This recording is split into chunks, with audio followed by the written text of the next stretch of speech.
لباس ملی تاجیکی یکی از رکن‌های مهم فرهنگ ملت میباشد. در زمینه دستور و تاکیدهای سرور دولت با مقصد ترغیب لباس ملی همچون رکن مهم فرهنگی، تربیت پاک‌طینتی و زیباپرستی و شهردوستی در ضمیر فرزندان، تربیت دادن زحمتکشی و آبادکاری، روحیه افتخار بزرگ وطنداری و پاسداشتن فرهنگ ملی در ناحیه واسع اکسیای تاجیکانه میپوشیم دایر کرده شد.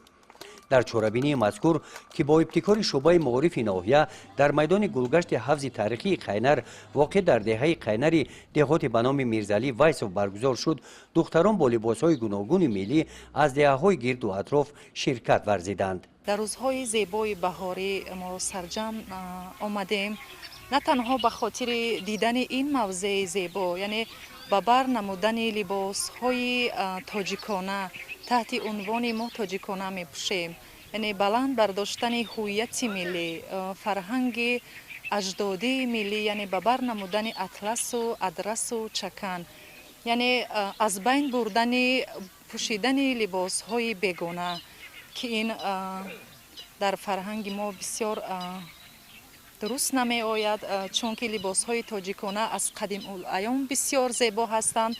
و چون پیش وقت مادران ما لباس های زیبای ملی را به بر می نمودند و این چنین دوکه های سفید را در سر خود می کردند و بسیار سیمای تاجیکانه داشتند و این بسیار یک زیبایی خاص به خود دارد.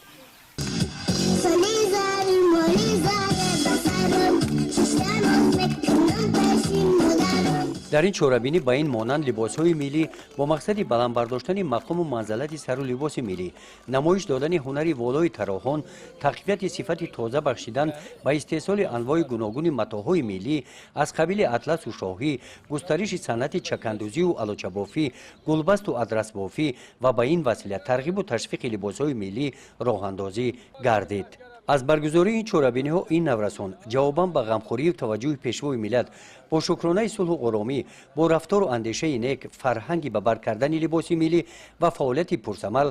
رسالت اصلی خویش را ترغیب می نمایند. گزارش خواجه نظریف، خدای نظر ظهوروف از ناحیه واسع برای برنامه اطلاعاتی نوید.